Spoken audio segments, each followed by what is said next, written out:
ପିଲାମାନେ ବସ ତାହେଲେ ଆଜି ଆମେ କିଛି ନୂଆ ଜିନିଷ ଶିଖିବା ଜ୍ୟାମିତିରେ କିଛି ନୂଆ ଜିନିଷ ଶିଖିବା ହେଲା ପ୍ରଥମେ ଦେଖ ଏ ଟେବୁଲ ଉପରେ ମୁଁ କିଛି ଜିନିଷ ରଖିଛି ତମ ପାଇଁ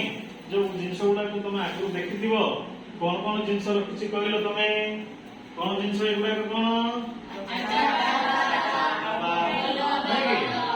এইটা কোন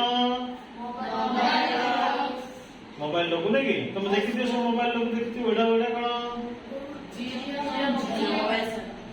এগুলা সব কোন এগুলা সব কোন আচ্ছা ঠিক আছে এটা কোন দেখিলো